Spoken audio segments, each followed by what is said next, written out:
Father's Day is Sunday, and WagerTalk has a perfect gift for all you dads out there. Lock in as many handicappers as you want for 3 days for only $29 each using coupon code DAD29. This coupon goes live on Sunday and is active until midnight, dropping the price of a 3-day all access from $69 to $29, coming out to less than $10 per day. Just go to WagerTalk.com, choose your favorite handicapper, use coupon code DAD29 at checkout, and repeat as many times as you want until midnight.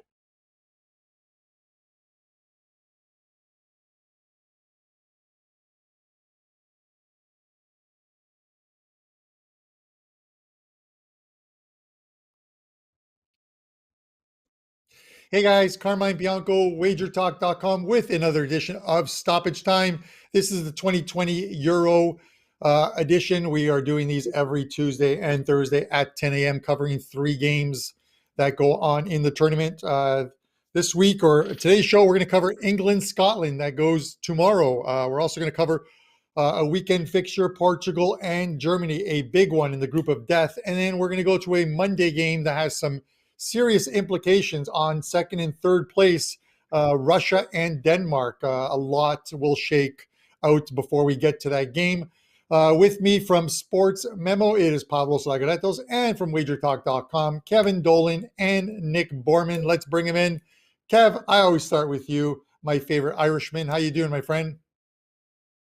Yeah, all good, Carmine. You know, winning day for us yesterday, and soccer cashed that big 5% on Tuesday as well. And actually, we have a game on right now, Ukraine, North Macedonia, over 2.25. So 2-0 right now, hoping obviously for another goal there. And we're eyeing a big 5% for this weekend as well. So excited about that. And, you know, looking forward to breaking down some soccer.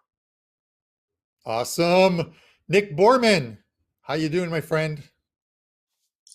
Doing great. Euros and Copa have been off to a great start. Have another 5% going today, hoping to get started off with 3-0 on the 5%. So couldn't be happier with the start and hoping that continues, and excited to give out some free winners to the listeners today.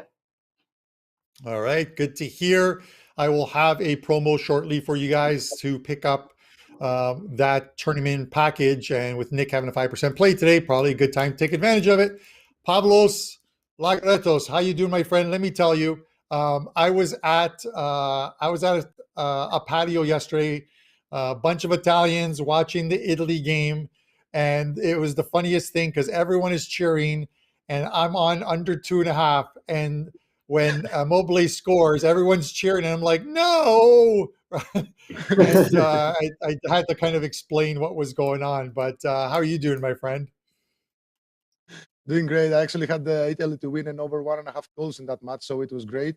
I did put my 5% on Turkey yesterday. It was just a bad read. I don't know what the Turkish guys are doing, but it's been great overall in the past couple of days. Plus 9 units of profit, so it's looking really great. I got a cards prop on the Ukraine match, so I'm looking forward to a brawl or something. And yeah, it's looking great. I'm still researching about my 5% for the day after tomorrow. So yeah, let's talk some soccer and we'll figure this out. Yeah, maybe you'll get some second half yellows in that game. That's a game that's actually being officiated by an Argentinian in an agreement that UEFA has with CONMEBOL. So we'll see if we see some yellow cards in that second half that is now underway. All right, guys, before we go to the first game, obviously, as I mentioned, and Nick has a 5% play going today, obviously you can get that play for $35, or you can get all of Nick's plays or Kevin's or Pavlos's. It's a different code for Pavlos, but for myself, Nick, and Kevin, the coupon code is Italy40. Italy40 will get you $40 off that $199 package, and that's every single play right through the finals of the 2020 Euro competition, as well. And as an added bonus, every single play in Copa America through the finals. That tournament is running at the same time as this one, and some Gold Cup plays as well too. So it's a great deal. And Pavlos's code is EL50, and you can get 50 off of his package over at Sports Memo. All right, boys, big game here. England, Scotland. While the line makes it look like it's not that big a game, with England being minus 334, the draw is plus 450. Scotland plus 900, and the total here is 2.5. Pavlos, I'm going to go right back to you first on this one. 3 Lions got it done in the first game, 1-0 win over Croatia at Wembley, same places where this is being played. Obviously, we know what happened with Scotland, losers in their first game, 2-0. Tough one for them here. This is there's some different ways I'm going to look to play this game, but I want to hear what you have to say first. Yeah, I think this looks like an under 2.5 goals to me. The reason is England, they looked great against Croatia. Not very good offensively, I'd say, but their defense is always great. I mean, they've only conceded 1 goal in their last 7 matches, and that includes, of course, 2 friendlies against Romania and Austria. But they've done a great job with their defense. And Scotland, even though they created a lot of scoring chances, a lot of shots on target, they didn't score any goals against the Czech Republic, who are, they're not the best defensive teams out there. But even though they created a lot of shots, they didn't score. So I think that Scotland will have an even tougher time creating shots or chances, for that matter, against England. So I think I'm looking towards the under 2.5 goals. As far as the spread goes, I don't really like England with minus. It's 1.5, I think. Maybe England will get it done with a 1-0. After all, they don't need to destroy anyone. Even if they if they get a win here, they're automatically at the next stage. A draw wouldn't be catastrophic for England because they go to play with Czech Republic in the final match, and I think that England, they wouldn't be destroyed if they finish at the second spot because they have an easier matchup in the knockout round. So yeah, I think that I'm on the under 2.5 goals here. Yeah, I tend to agree with that, Nick. When I'm looking at this, one of the first sort of wagers I looked at was, and I don't normally play these ones. I think you do. You kind of like these ones sometimes, but I'm looking at the result and the BTZS, which is the both teams to score. And I'm looking at England and the no, and if an England win and no goals by Scotland is minus 110 in that game. That's one of the ways I'm looking at it. I'm probably looking more prop-based wagers here. How are you looking at this game, Nick? I'm thinking England here is the play. They were less than impressive in my opinion in that first game against Croatia. Croatia did a good job. They did what they had to do. They played very, very well in the midfield, as they always do. Kept England from really getting any breakaway type of chances. It was a lot of slow build up for England. Harry Kane, I don't even know if he was on the field in that game. So he's going to have to be better as they go forward. And, I think at the same time, there was a lot of jitters for England. There's a lot of pressure on them. This is their time to win. They got a lot of home games, out of this, obviously the group stage and semifinals and finals, assuming they can get to that point. So I think there was some nervousness in that first game for them. And it was huge for them to get that win, no matter how it came.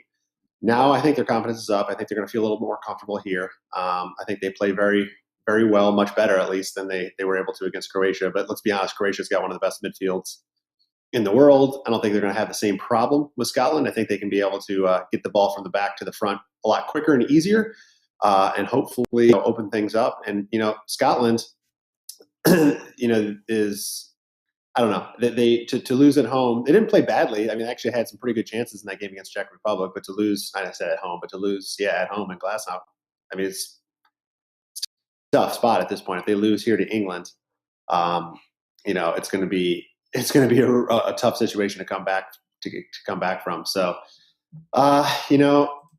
the game before them is going to be a big part of this. Before the game, I'm going to put something on minus 1.5 for England, but if Croatia beats the Czech Republic, then it changes everything for Scotland, and they're going to have to push for a win, and they're going to have to open things up, and the game's going to get a little more than they like to play. I would think Scotland here would like to play for a point, but it's going to change if the game in front of this, the way they don't want it to. So I like England minus 1.5, and I'll probably throw more on it if Croatia win that first game. Because then they're going to absolutely need a win to have a chance to move on. Yeah, and you mentioned Harry Kane and Kev. I'm going to go to you on this one. Yeah, he didn't do. I think well, he wasn't invisible. That Croatia's midfield, and they just kept them under wraps. They didn't get much going, but they got the win. And obviously before the game, we had if you read social media, there were just a ton of people complaining before the game when the lineup was announced. Trippier on the back line. They didn't want to see him there. Sterling in the lineup, and he gets the game winner. They wanted to see Jack Grealish out there. So a lot of complaints, but at the end of the day, it looks like Southgate, at least for game one, match day one, got it right. I expect Kane to score in this one. He's minus 138. So it's one of the few times where you've got to lay some decent vig on a goal scorer, but I think he probably gets underway and gets breaks his scoring for this tournament, at least in this game here. You can give me your thoughts. Well, I'm extremely excited for this one, obviously, from a fan's point of view, at least, oldest competitive international in the world. And, the Scots will be down the English capital in force. It should really be an electric atmosphere down there in London. And I definitely think Scotland creates some problems for England here. I slightly disagree with Nick in respect to the midfield area. I think John McGinn and Scott McTominay can definitely compete in the midfield with England here. I think the biggest elephant in the room here is Kieran Tierney, though. If he plays, he adds so much width to that Scottish attack moving forward from the back. If he's on the field, I think the Scots can trouble the English in parts here. But, if he's absent, as we saw on Monday against the Czech Republic, Scotland look simply stunted in attack. It's kind of straight through the middle. A lot of the time, they don't offer a lot of creativity up front either with the likes of Lyndon Dykes. He's just not at this level. So, if Tierney is out, I don't see any issue where this English backline, kind of isn't able to contain that Scottish attack quite comfortably here tomorrow. What I do think it'll be, however, agree with Pavlos, is low scoring. I thought Scotland did a good job of limiting the Czech Republic for the most part last time out. They allowed the Czechs just 0.91 XG over the course of the game. And they were punished in the scoreline basically with that crazy Patrick Schick goal over the top from the halfway line, which was, was a real head scratcher for me as to what David Marshall was doing that far out the field. The Scots are a pretty good defensive unit. Steve Clark has them incredibly well drilled and organised. We said that about Wales, actually, on Tuesday's show, and this is the same. And they'll know they can't afford to take England on here offensively. So, kind of like Sweden did against Spain, Wales did against Switzerland. I expect the Scots here to soak up pressure and try and carve out something through a set piece or a corner laid on. All four of the most recent head-to-heads between these two over the last decade, so over 2.5 goals cash reasonably easily. All four contained an average of 4 goals per game, but I don't expect that to continue here tomorrow. Those were friendlies and qualifiers. I expect something a lot closer to what we saw back in Euro 96, the last time these two met in tournament competition. When England won 2-0 with that crazy Paul Gascoigne goal off the chest. So, yeah, I'll be cheering on the Scots in this one, obviously. Celtic brethren and all that. But, total-wise, got to be under for me in this one. Yeah, it's funny you mentioned that. I was going to mention that 2-0 win in the Euros. That was back in 96 where the guys are scoring. And I think Southgate missed the penalty in that one, if I remember correctly. But, yeah, I get your point, Kev, absolutely, about not wanting to get into a high pressure game against this England team that can strike at any time and score against you. You probably want to play similar to what we saw Sweden do against Spain, what we saw Hungary do against Portugal, until obviously the last 8 or 9 minutes, and Turkey do to Italy, at least for the first 55 minutes or so, until that own goal sort of opened that game up and sent the Italians on their way to a 3-0 win. We're seeing a lot of teams play some defensive ball and just not wanting to get involved in one of these high-scoring games. So interesting to see how this one goes. I don't think there going to be a lot of goals in this one, so we'll have to see whether Scotland can even get one. All right, guys, let's go to the second game here. Another big one. This one goes on the weekend. Group of death. Portugal and Germany. Portugal plus 230. The draw is plus 220. Germany plus 125. The total is 2.25, which is a split line of 2 and 2.5 goals. Well, Nick, look, we know what happened, obviously, on match day one in this group of death. As I mentioned, Portugal left it late, got 3 in the final 8 or 9 minutes of that game, which includes like some injury time to win that game 3-0. Germany played well. They did, they really didn't concede to France. It was an own goal in that game. They lose 1-0. Here's the thing that worries me about this. This is actually has the feel of a must win for Germany against this Portugal team. Mainly because if they drop this one, it puts them in a position where they have to win that final match day. And sure, you can look at it and say, well, they're playing Hungary, they're going to win that game. But I flash back to the 2018 World Cup group stages where they needed to beat South Korea as a 2-goal favorite on the final match day, and they lost the game 2-0. So never say never in these, but this just feels like it's a must-win for Germany in front of their home fans in Munich. What are your thoughts, Nick? Yeah, I agree with that. I think it is. And the pressure's on them for that. You mentioned the Portugal game, and I know most of us here were sweating that one out. I had the 5% on Portugal, so I was happy to see that one come through. They needed that win. Portugal did, as every team in this group has to beat Hungary if they want a chance to move on. And like you said, Carm, if Germany failed to win here, it's a must win for them that last game. I'm on a position of Portugal to win the group at plus 300. So, the reason I took that pregame and the reason I'm looking at them again here in this game is just the experience factor. I mean, they showed not many teams, especially inexperienced teams, which I think Germany is. They got a lot of inexperienced international players, young guys. They also have some experience, of course, but Portugal, they were down with to the 84th minute. There was not down, but they were tied, and they didn't look panicked. It seemed like they still knew they were going to win that game. And of course, 3 goals in the final 10 minutes of that game. But that tells a lot, I think, about this Portugal side. I mean, the current Euro holders, the current Nations League holders, I mean, it proves they know how to win in the biggest stage. They got so much international experience out there. Germany don't have a lot of that. The questions are, how is Lowe going to line these guys up after that opening game loss? Is he going to change the starting 11? Is Werner going to get a start? Will he change how they line up?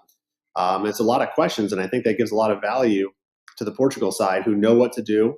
They know a draw here likely will get them through, and plus a quarter of a goal is a pretty good value in my opinion. I also can't not take a piece of them to win the game at plus 230. It's just too good of a number for me to pass up. So I like Portugal catching the quarter of a goal. I also probably have a little money on them to win outright. I just think they have so much more experience and know how to win these type of games. And we've seen Germany, for lack of a better word, just choke in these situations. Yeah, no, I get it, Kev. Portugal started, I think, obviously defending champions in 2016 in the group stages. They started slow and they built sort of throughout the tournament. And now they kick it off with what looks like an easy win, but it really wasn't. It took them a while to get there, but they got there. I like the way Germany played in that game against France, but the thing with the France is you give them a lead, you're likely not going to come back. That midfield that France has is extremely tough. The back line played extremely well. They did it in the World Cup. This is how they shut down Belgium in the semifinals. But I saw enough in that last, at least especially in that last 30 minutes by the German side to believe that they're going to build on that loss and be better. You have guys.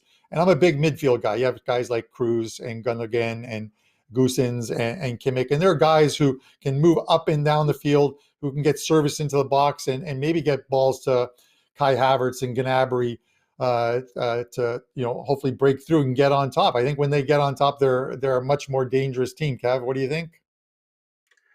Well, I completely agree with Nick. I thought his breakdown was spot on. That echoes my thoughts pretty much exactly. And I mean, especially in terms of Portugal or clutch, they know how to finish games. They got that experience. And, for all Germany's good play the other night, there was a lot of, messing around. And, look, watching both games in match day one, it was interesting. I thought full credit to Hungary. They did a fantastic job, for the most part in trying to contain Portugal.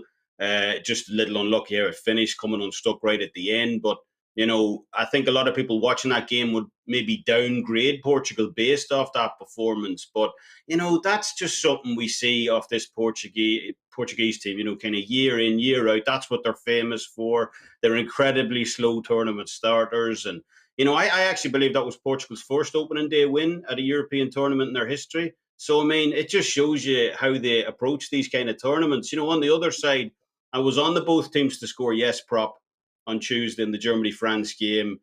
Germany opened the game initially very good. They were very lively. They were passing it around that midfield area, as you said, before France got that opening goal after 20 minutes. And I thought at that point, look, we got a goal after 20 minutes. It was an absolute banker. Fully expected Germany then to turn it on from that point. Look, to push the tempo of the game to try and find that equaliser. And look, I know what the XG said, and I know Germany's shot count was high and so on. But I can honestly say, from my perspective, for the one chance that fell to Serge Gnabry midway through the second half, which he completely scuffed, I didn't see Germany open up France at all in that game. For one single good chance, for all the possession that they had. Side-to-side passing, they look completely devoid of any type of creativity. There was no probing. Muller, Havertz, Kroos, they were all terrible. You just can't mince words here. They picked the wrong passes consistently all night long. Gave the ball away way too easily. Their free kicks and set piece creation was pathetic, basically. The problem for me here is, while I assume many people, they're simply going to expect Germany to bounce back here. That's not what they do. Historically, we saw, as you said at the start of this, how this Germany team reacted to opening day defeat at the 2018 World Cup. And Tuesday's loss against France was the first time in Germany's history that they've lost an opening match they won in the Euros. So we're simply not sure, unlike Portugal, who didn't win a single game in the group stage of Euro 2016 and then go on to win the competition, that this Germany team has the stones to remotivate themselves and bounce back with a win here. In my opinion, I think this Germany team is incredibly brittle. I think, more importantly, they lack leadership on the pitch. When Havertz and so on, as I said, come on, Timo Werner jogs on like a lost puppy in there. I think they showed a complete lack of character for me when France took the lead against them on Tuesday. And I think on the other side, this Portuguese team, they have the clear edge in management here. I'm a big fan of Fernando Santos personally. I think he's a very astute manager. And there simply isn't anyone on the German side of the ball that has the leadership qualities of a Cristiano Ronaldo for me either. So if you're going to give me a quarter goal head start here with Portugal, that's definitely the way I'm looking as well. Yeah, and I get it, and that comes back to my point of sort of like the headspace and what Germany's thoughts are heading into this game. It's a shame that we didn't get to see Hansi Flick take over this tournament, and it had to be Joachim Löw's his last tournament at the head of this squad. But we'll see what they have in this game. They're going to need. I believe to a man that if they lose this game, they are in a extremely bad spot. If they lose this game by a couple goals, even winning on their final match day, if it's not a convincing win, might not even see them get in as one of the four best third place sides into this tournament. Pavlos, give me your thoughts on this one. Just to throw it out there, when I look at the exact scores, some of the lowest scores here, or some of the lowest prices, are 1-1 draw at plus 600, Germany 1-0 plus 750, and Portugal 1-0 plus 900. They're forecasting not a lot of goals if you're basing on what the bookies think the exact score markets are at. Yeah, I would expect very few goals in this match. We also how Portugal they got lucky in the first match against Hungary. There were a couple of occasions where Hungary could have scored, but they didn't. And Portugal, what I didn't like about Portugal is the fact that Diogo Jota, I don't think he's going to be in the starting lineup anymore. I mean, Ronaldo is going to torch him.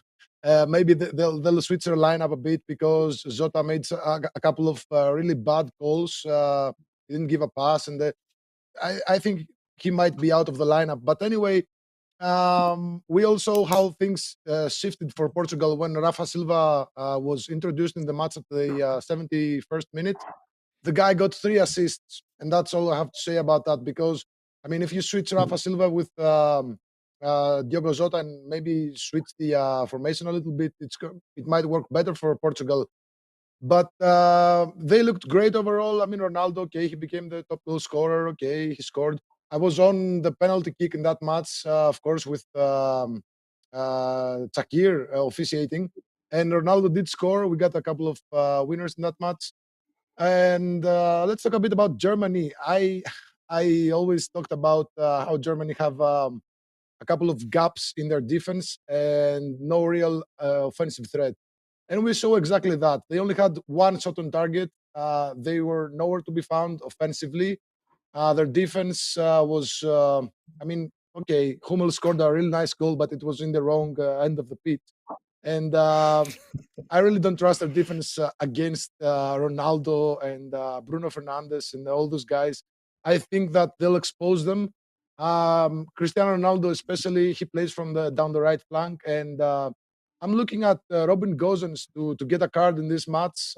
He plays as a left back or a left midfielder or left wing back, no matter how you say it, in Germany.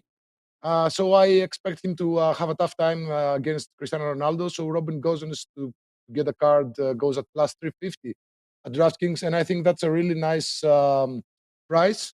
I wouldn't be surprised with a draw here. I mean, Portugal should be fine with a draw.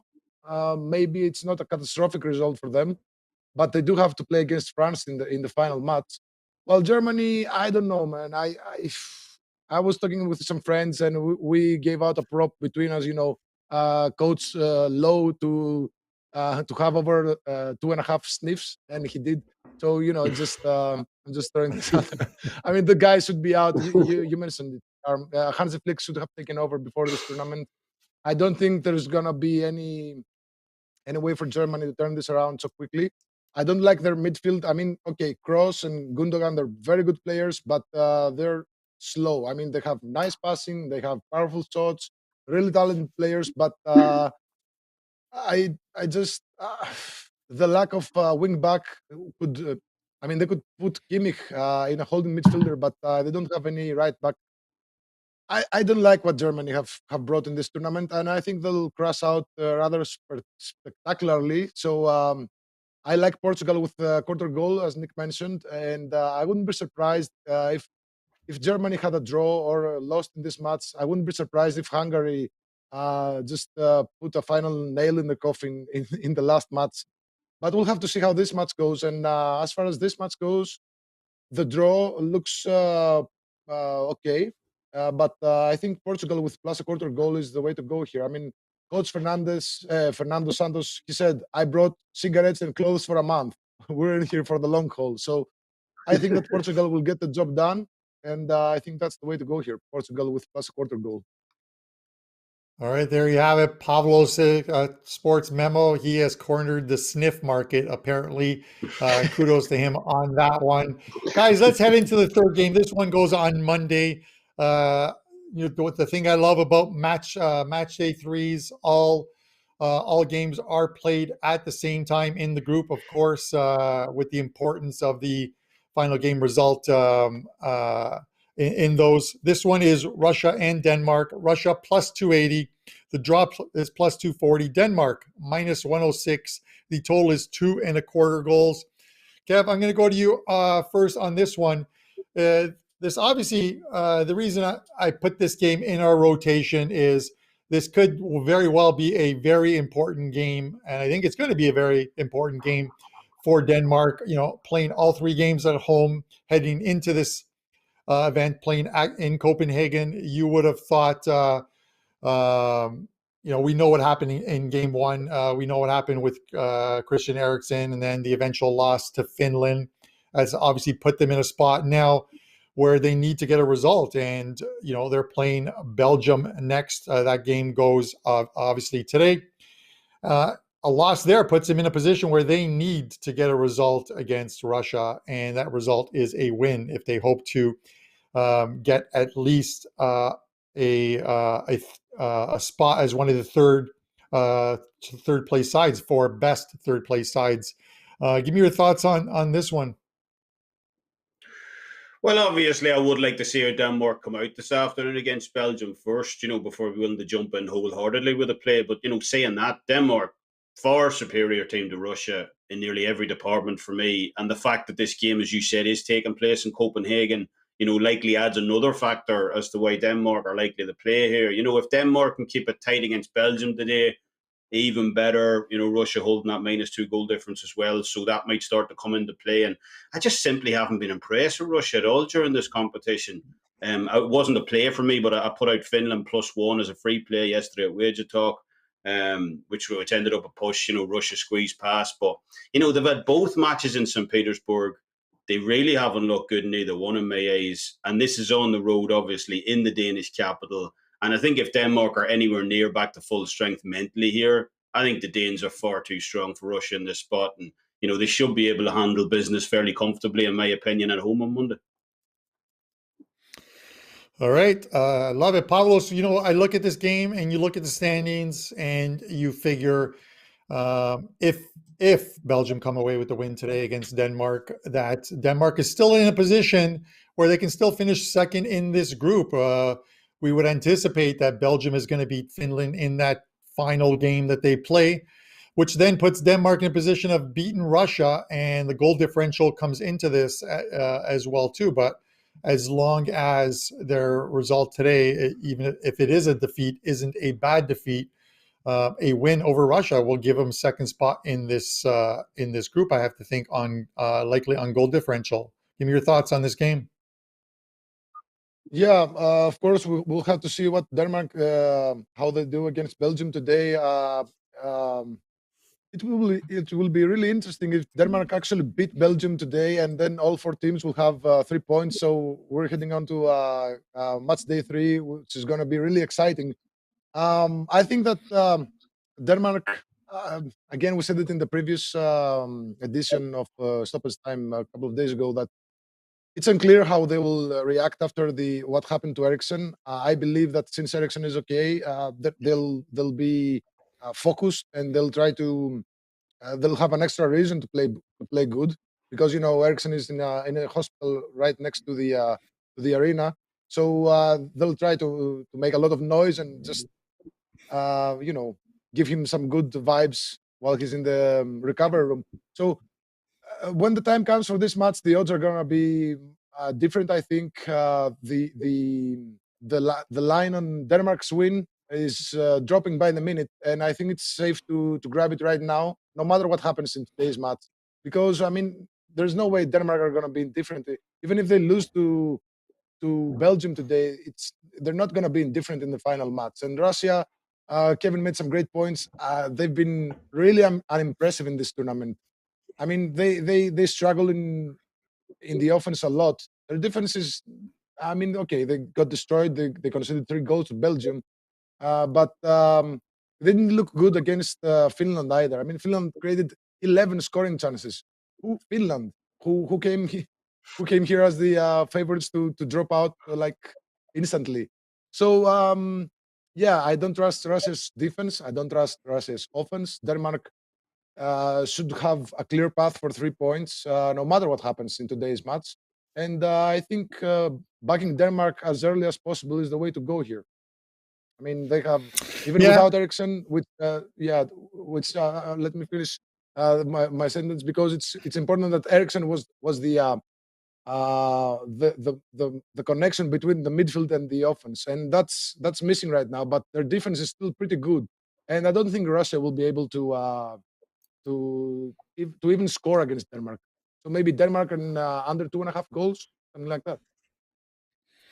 Yeah, and I agree with you, and Kev had a good thought on it as well too. The game is in Copenhagen. I think that definitely has me leaning in that direction. Russia did get to play their first 2 games at home in St. Petersburg, a different scenario here for them. But Nick, I'm going to give you final thoughts on this one.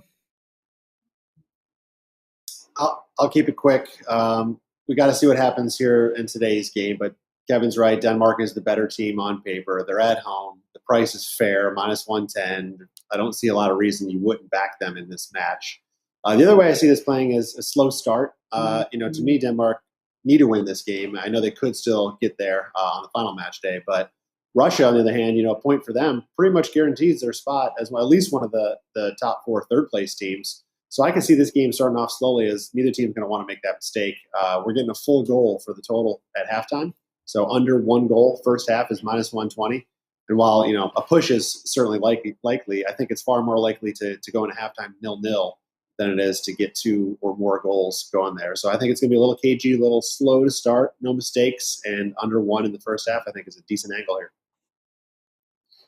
All right, guys, there you have it. England, Scotland tomorrow, Portugal, Germany on Saturday, and Monday's game, Russia and Denmark. A lot of great opinions on these games. We're going to see you again on Tuesday, 10 a.m., where we start discussing some great match day 3 fixtures ahead. Reminder, Nick has a 5% play up that goes today. You can pick that play up at wagertalk.com. You can use promo code Italy40 to get $40 off either mine, Nick's, or Kevin's tournament package, which is normally $199. You can get it for $159, get every single play right through to the end of this tournament, along with bonus plays from Copa America and the Gold Cup.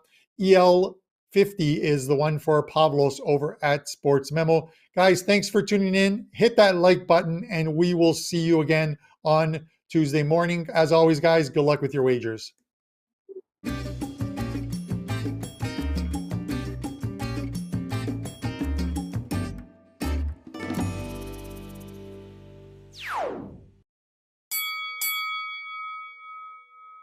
Over the past 365 days, if all you did was bet Kevin Dolan's boxing selections, you would be up plus 40% in profit. If you purchased Kevin's weekly boxing card, it would cost you $1,300 over the course of a calendar year. But for a limited time, we slashed all that down to $199, saving you over $1,100.